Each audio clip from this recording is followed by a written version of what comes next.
Hi everyone, welcome back to our channel, where stories aren't just told, they're felt. If you're someone who believes in empathy, justice, and truth, you're in the right place. They say time heals everything. But what if the wound keeps getting reopened again and again in everyday moments that most people don't even notice? Racism isn't always loud. It doesn't always scream through burning crosses or hateful slurs. Sometimes it whispers through silence, avoidance, and lost opportunities. Some might say, come on, things are better now. Why keep talking about racism? Others might argue, exactly because it's hidden now. It's more dangerous than ever. Where do you Order stand? is treating every Before passenger we get with into the full dignity. story, Anything don't less forget is to enabling. like, share, and subscribe to our channel.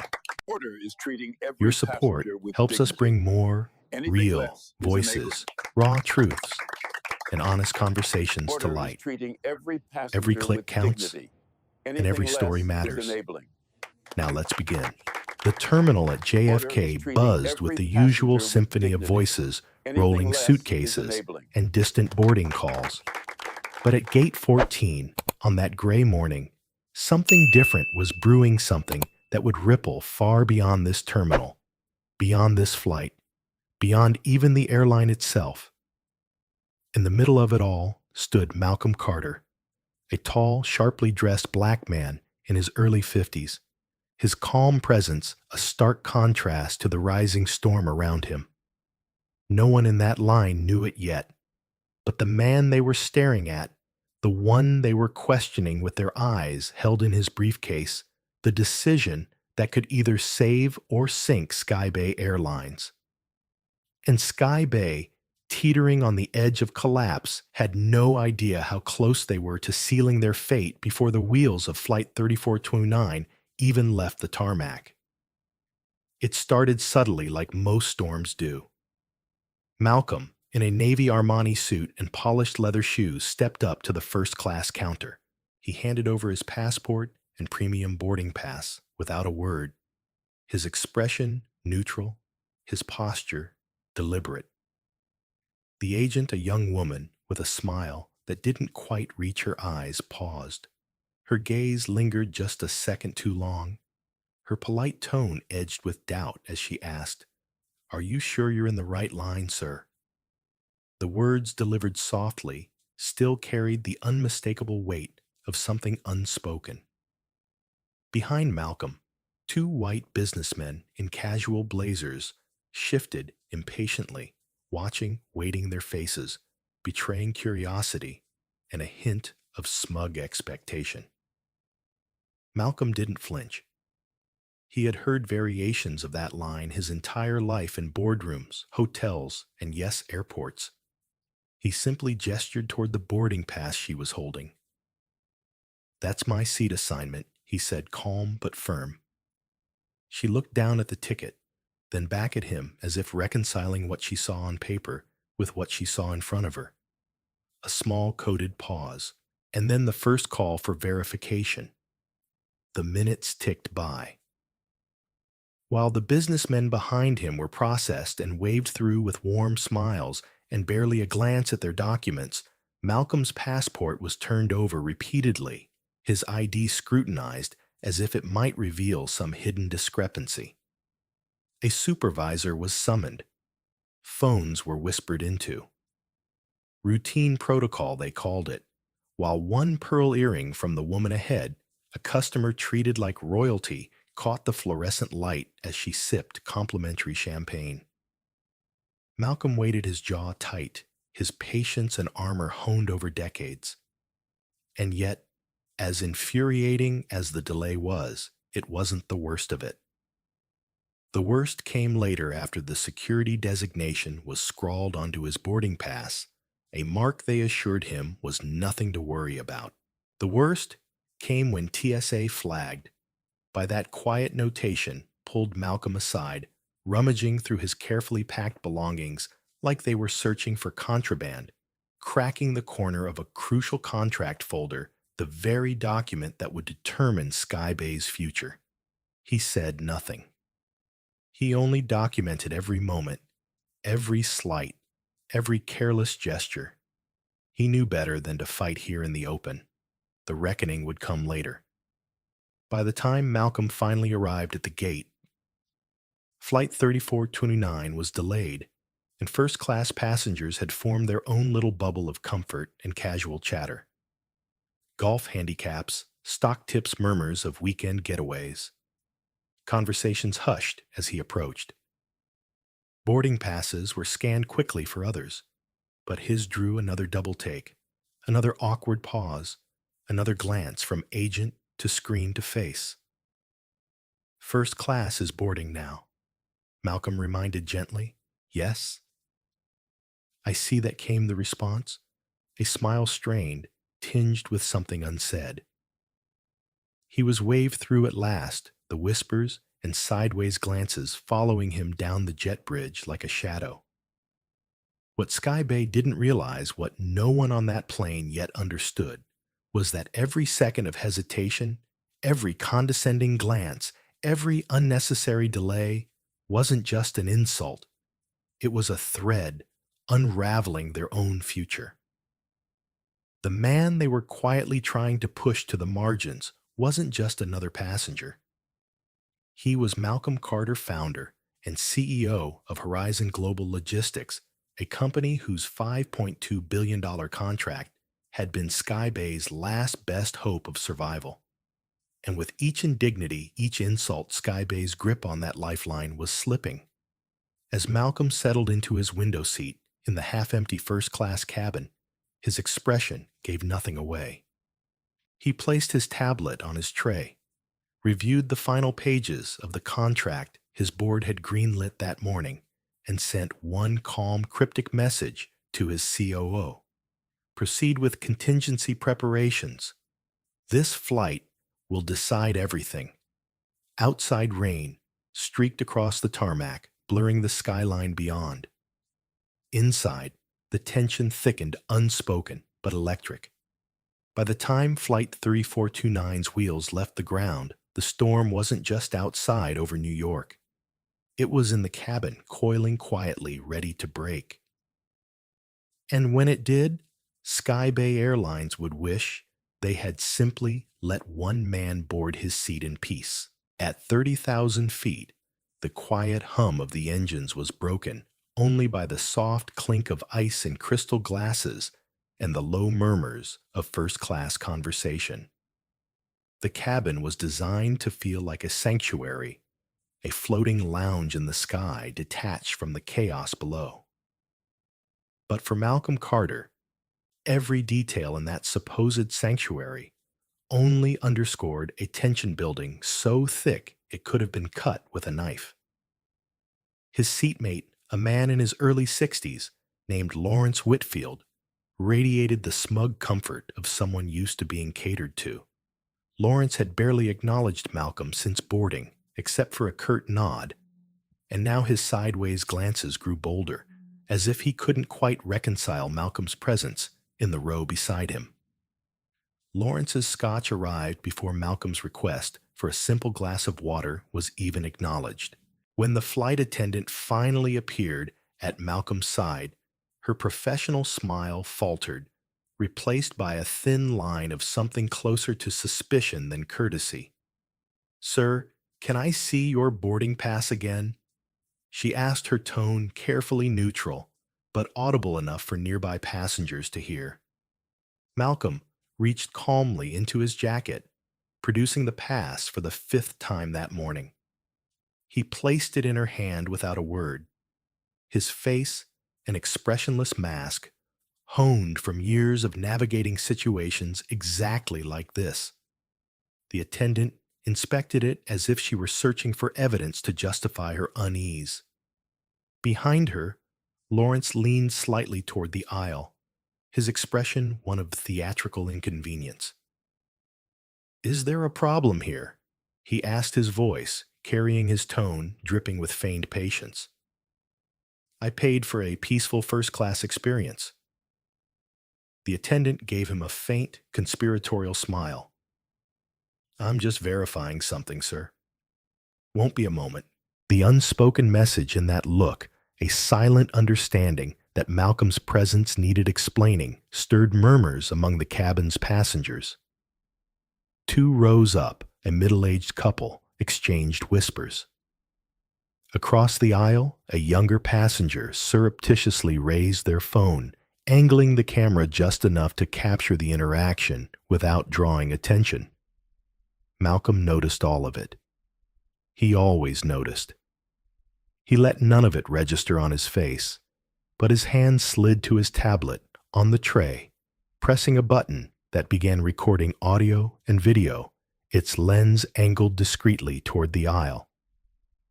The attendant returned the boarding pass after a prolonged pause, but didn't offer so much as a drink or an apology before retreating.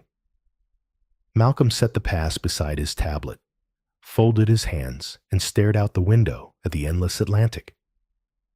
In his silence, there was steel, not submission. This was not new, not shocking. But today, unlike so many other days, there was more than personal pride at stake. Every action, every word, every smirk or delay would feed into a decision waiting at the end of this flight. The whispers grew louder as the purser entered the cabin, her expression tight. She leaned down to the attendant who gestured subtly toward Malcolm's seat. Another round of glances, another quiet conference near the galley. Lawrence took it as his cue to voice what had been simmering since takeoff. "Look, I don't want to cause trouble." He began projecting his voice just enough for other passengers to hear. "But I think we all know this is unusual. These seats aren't exactly cheap, and standards are important up here." His eyes flicked toward Malcolm. The insinuation as clear as the words he didn't bother to say aloud. Malcolm turned his gaze on Lawrence, his voice even and measured. "You're right about one thing, Mr. Whitfield. Standards are important, which is why I expect the same level of professionalism and courtesy as anyone else in this cabin. Nothing more, nothing less." Lawrence smirked, his cheeks flushing faintly at the calm rebuke. He muttered something under his breath about knowing your place just loud enough for Malcolm to hear, and turned back toward his drink. The purser, perhaps sensing the tension, finally approached Malcolm directly. "Sir, I need to discuss a seating discrepancy with you," she said, her voice soft, but carrying to the nearest rouse. "Our system is showing an error with your assignment." Malcolm met her eyes steadily, his voice firm but polite. "There is no error. My boarding pass has been scanned and verified multiple times. I am in my assigned seat, and I will remain here. If there's a technical issue, I suggest it be resolved internally without involving me further." The purser hesitated, visibly thrown off by Malcolm's calm assertiveness. Passengers were watching openly now. Their conversations hushed their attention, fixed on the unfolding scene. One woman across the aisle raised her phone higher, recording more deliberately. Lawrence leaned back in his seat, a smug grin creeping across his face, as though he were enjoying a performance tailored for his amusement. "Sir," the purser pressed on, "this isn't optional. We'll need you to relocate to another seat for the remainder of the flight. We've prepared a seat in economy class for you." The words hung in the air like a slap, and the murmurs turned into a low chorus of disbelief. Economy. Not even another seat in business, or first, but economy seat 27C, a cramped middle spot between two strangers miles removed from the space he'd paid for and rightfully occupied. The calculated humiliation was as transparent as it was deliberate. Malcolm didn't raise his voice. He didn't lean forward or flinch. Instead, he reached for his phone, unlocking it with a tap, and held it in full view of everyone as he began recording the interaction.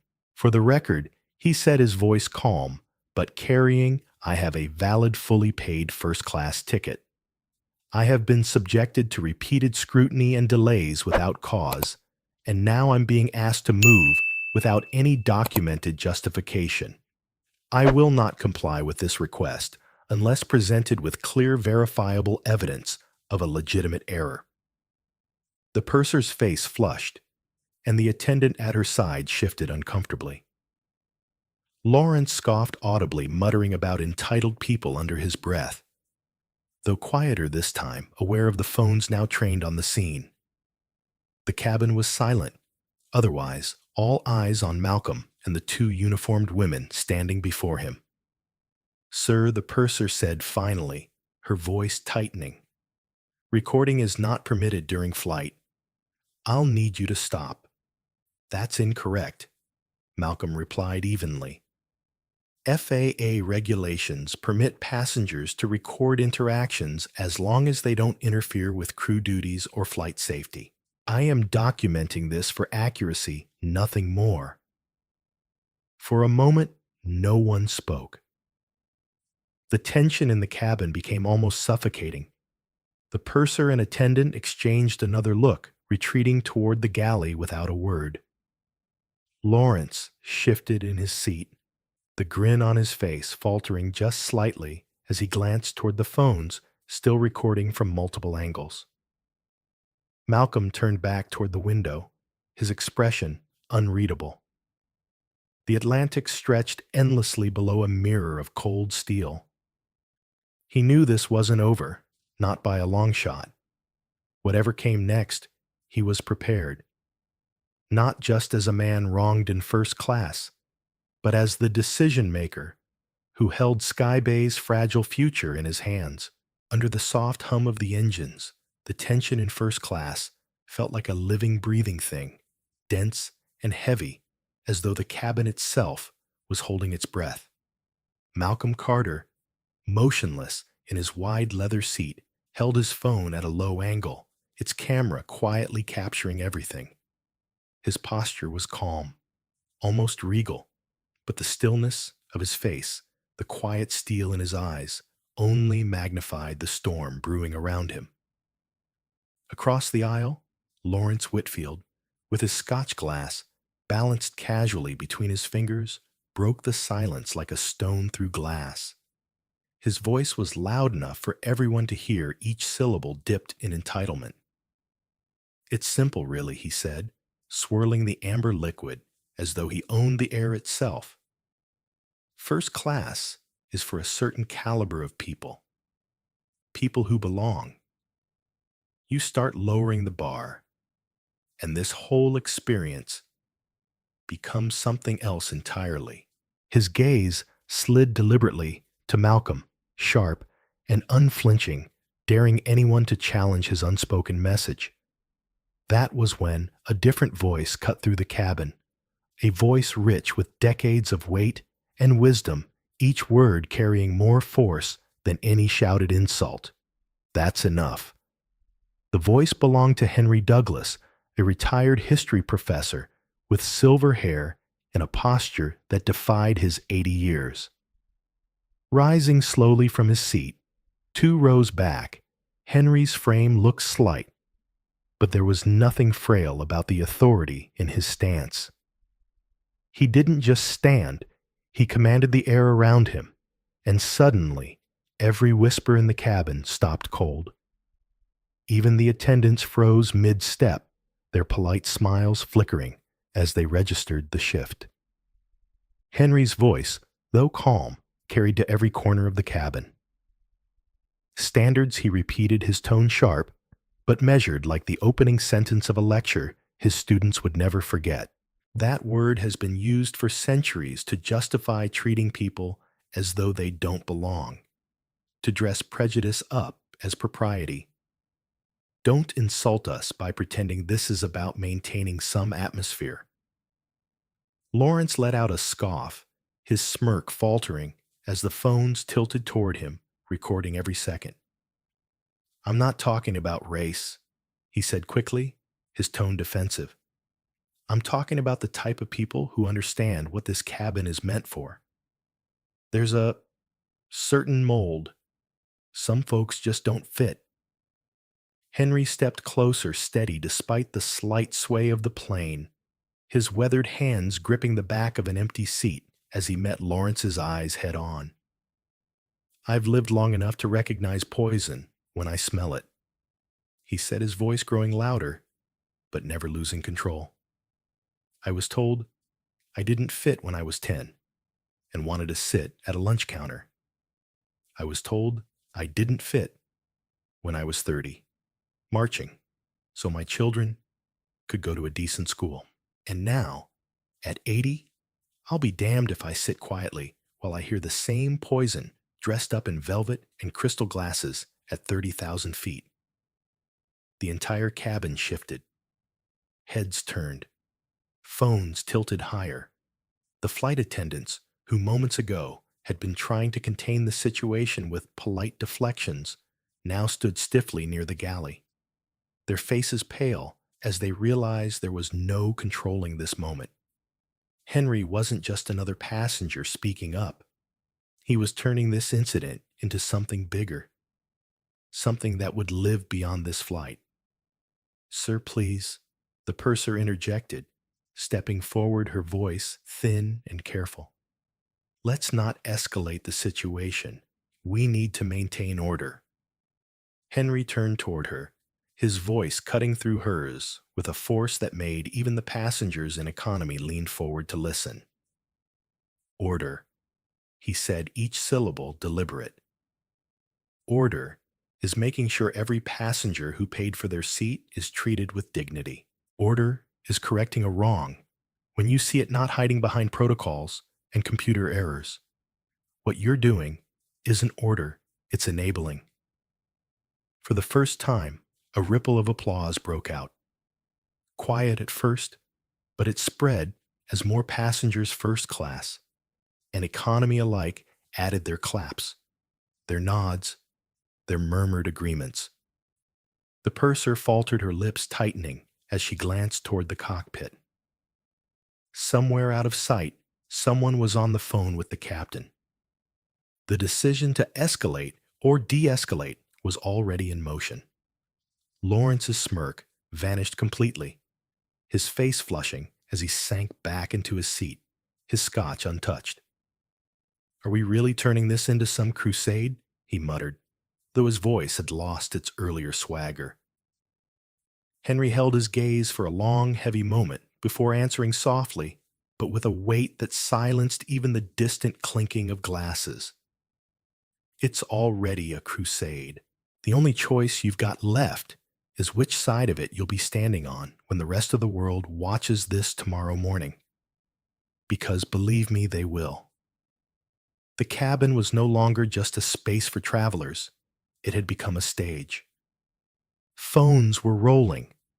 Witnesses were everywhere, and no one crew, passengers, or even the airline itself could pretend anymore that this was just a misunderstanding to be smoothed over with polite apologies and free champagne.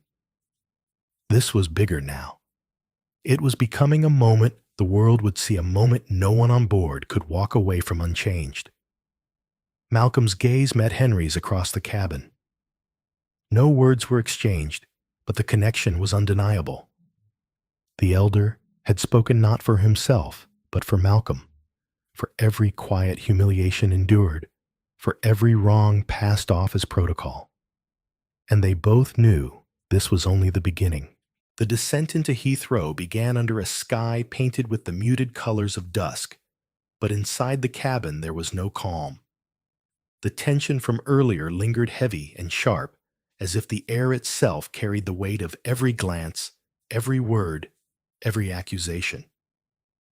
Malcolm Carter sat upright in his seat, his posture unflinching, his phone still recording quietly on the tray table, capturing every second of the crew's hushed conversations and sideways glances. The murmurs from economy had spread forward. Whispers threaded through the aisle, passengers piecing together the story as though watching a storm gather strength. From the galley, the purser's voice, low but urgent, slipped into fragments, audible to anyone listening closely enough. "Corporate's already been notified. Videos are everywhere. If this doesn't get contained before we land. The fear in her tone was raw, no longer polished by professionalism. She glanced toward Malcolm, whose stillness unnerved her, more than if he'd been shouting. There was power in his restraint, the kind of composure that felt deliberate, practiced dangerous in its calm. It told everyone watching that he wasn't simply a man enduring humiliation, he was a man preparing to act. The first-class cabin, once filled with the quiet hum of content travelers sipping wine, had transformed into a theater. Phones glimmered in nearly every row. Even those who had tried to avoid getting involved now angled their cameras, whispering about who Malcolm might be. A few recognized his face not from gossip columns or celebrity news, but from business journals and headlines about corporate deals. One man murmured to his seatmate, "That's Malcolm Carter, Global Connect Logistics, the guy who decides which airlines Fortune 500 companies use." The whisper traveled like a current electrifying the cabin. By the time the plane began its final descent, every crew member on board understood that this wasn't just a disgruntled passenger. This was a disaster in motion. The wheels kissed the runway with a jolt, and the familiar cheer of relief that often followed a safe landing never came. Instead, the cabin felt suspended, bracing for something unseen. As the plane taxied toward the gate, Malcolm calmly retrieved his phone, tapping the screen to send a single message. The screen glowed briefly, then dimmed as he slipped it into his jacket pocket. His face remained impassive, but the move sent a subtle ripple of panic through the purser who had been watching him like a hawk. When the seatbelt sign chimed off, no one moved. The usual scramble to grab bags and shuffle into the aisle didn't come. Everyone was waiting. They could sense it. Whatever was about to happen wasn't over not yet.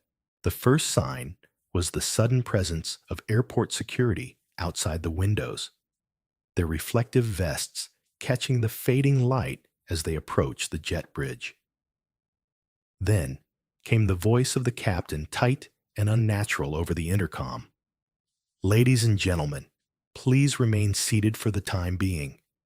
We are coordinating with airport authorities for your safety. We'll provide more information shortly." The words, vague and clinical, set off a chain reaction. Passengers muttered, some holding their phones higher to capture the security gathering outside. Lawrence Whitfield, the man whose arrogance had sparked much of the conflict, shifted uneasily in his seat, his earlier bravado replaced by something closer to fear. He glanced toward Malcolm, perhaps expecting him to look vindicated or enraged. But Malcolm's expression remained unreadable, cool, deliberate, as if he already knew the outcome. The cabin door opened with a hiss, and two uniformed officers stepped on board, flanked by a man in a tailored suit, bearing the insignia of Heathrow's executive operations. Their expressions carried none of the casual contempt Malcolm had endured at JFK. These men looked uneasy, deferential, even their eyes scanning the cabin until they landed on him. The suited official stepped forward, his voice low, his posture careful.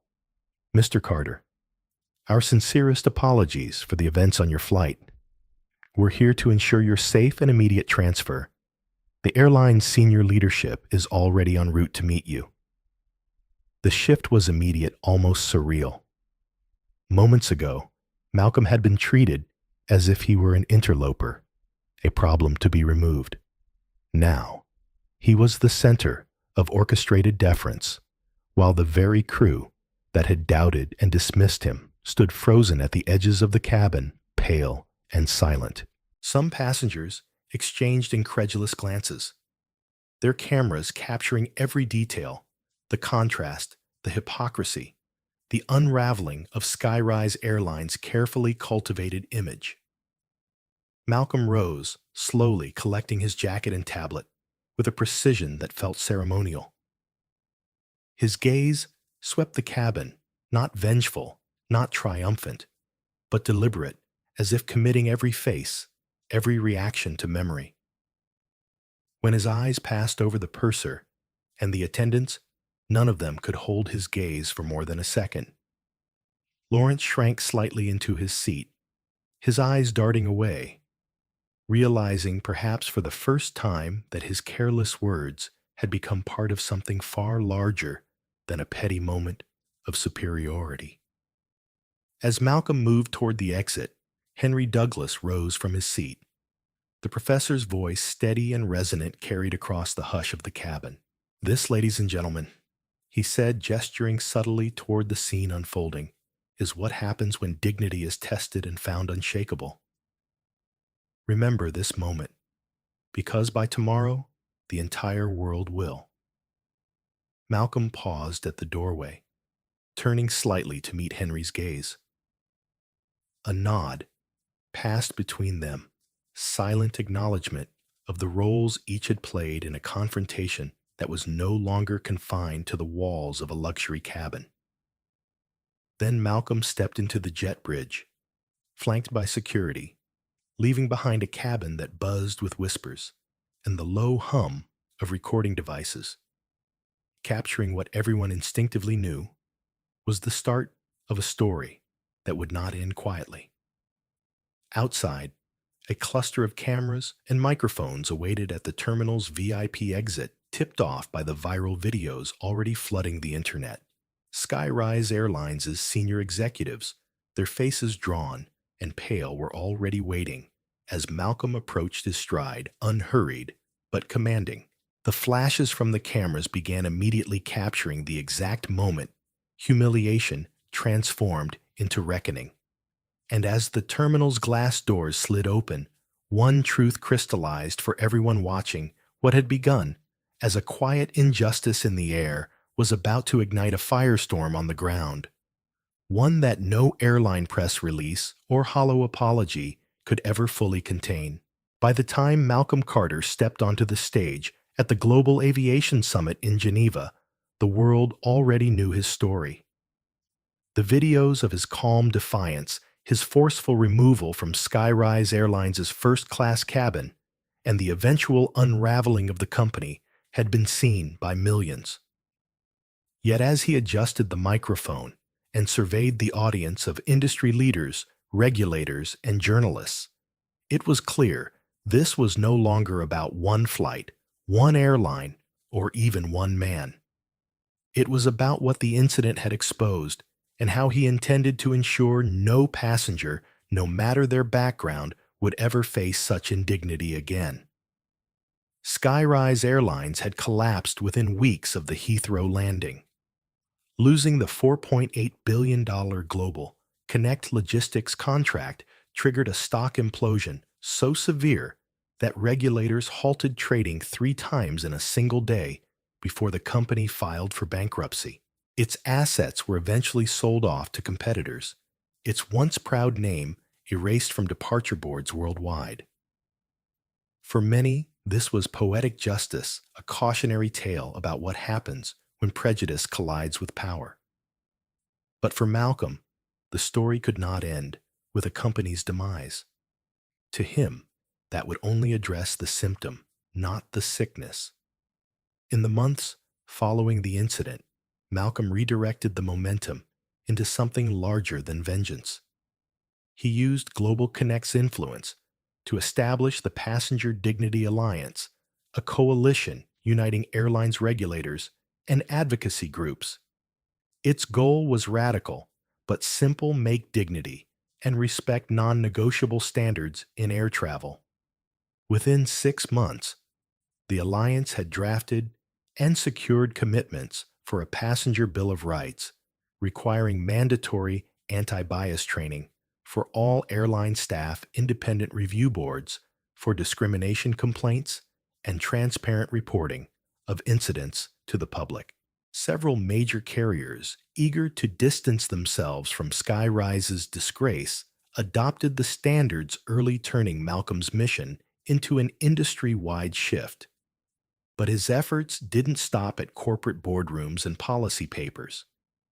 Malcolm personally funded a fellowship program for underrepresented students, pursuing careers in aviation management, ensuring the next generation of leaders reflected the diversity of the passengers they served. He visited flight academies, business schools, and even high schools, speaking not about his humiliation, but about resilience, leadership, and the importance of wielding power for change rather than retaliation. His calm defiance on that plane became a case study in leadership under fire taught in business schools, alongside lessons on crisis management and corporate ethics. Meanwhile, Continental Air, the airline that had treated Malcolm with respect during his earlier anonymous evaluations, became the new face of Global Connect's travel contracts. Under their partnership, Continental launched a campaign built on Malcolm's core belief: respect is not a perk, it's a baseline. Their cabins, terminals, and marketing began carrying the simple phrase, every passenger, every flight. What had started as a painful moment of personal indignity was now reshaping an entire industry's identity. Malcolm himself refused to become the story's sole focus. In interviews, he emphasized the passengers on Flight 882, who had recorded the confrontation, the elderly professor Henry Douglas, whose words had shifted the cabin's mood, and even the quiet employees at Heathrow, who treated him with dignity when Skyrise would not.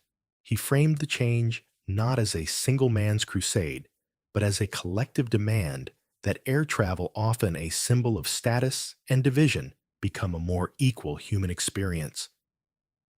Still, he understood the symbolic weight of his role. On the anniversary of the incident, Malcolm stood again at JFK, this time not as a passenger, but as a speaker addressing a crowd of airline employees and executives. What happened that day wasn't just about a seat. He said, his voice steady, but carrying to the edges of the hangar. It was about assumptions: who belongs, who doesn't, who's worthy of respect. We changed policies, we changed contracts, but the real change must happen here. He added, tapping his chest, because rules mean nothing if people don't choose to see each other as equals. The applause was thunderous, not just for Malcolm, but for what he represented: the proof that a single act of injustice met with restraint and strategy could ripple outward into transformation. Skyrise Airlines had become a cautionary tale, but Malcolm Carter's measured response had become something greater: a blueprint for turning personal indignity into industry-wide legacy. By the time he left the stage, aviation wasn't just flying people across continents. It was, in part, because of him, flying toward a future where dignity wasn't earned, bought, or proven it was the standard. And as the cameras followed him, his words from that night on, Flight 882, echoed in the minds of millions. You have no idea what you've just done. Malcolm Carter's story began as one man's quiet humiliation at 30,000 feet, but grew into a defining moment that shook the entire aviation industry. On that fateful day, Malcolm, a self-made titan, the CEO of Global Connect Logistics, was treated as if he didn't belong in the very first-class seat he had paid for, despite being on the brink of signing a $4.8 billion contract that could save Skyrise Airlines from collapse. Flight attendants questioned his boarding pass repeatedly. Fellow passengers whispered some sneering openly, and ultimately he was dragged off the plane in front of a cabin full of witnesses recorded on dozens of phones. To Skyrise staff, he was just another passenger they assumed didn't deserve to be there. To the industry, he was about to become the man whose calm resolve would rewrite the rules of air travel. Malcolm didn't raise his voice. He didn't beg. He didn't threaten. Instead, he allowed every moment: the repeated checks, the smirks, the racist mutterings, and even the physical removal to be documented, knowing that truth, once revealed, speaks louder than rage. Within hours, those videos exploded across social media, sparking outrage far beyond the terminal. And by the time Skyrise's executives realized the man they humiliated was the one holding their company's lifeline, it was too late. The $4.8 billion contract was gone, rerouted to Continental Air, the airline that had quietly earned Malcolm's trust months earlier with professionalism and respect. Skyrise's stock plummeted by over 70% in a day their bankruptcy all but sealed, while Malcolm turned a personal slight into a seismic shift. But this story isn't just about corporate downfall, it's about transformation.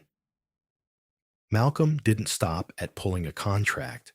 He leveraged the moment to push airlines toward accountability, launching the Passenger Dignity Alliance and ensuring new standards from anti-bias training to transparent passenger protections spread across the industry.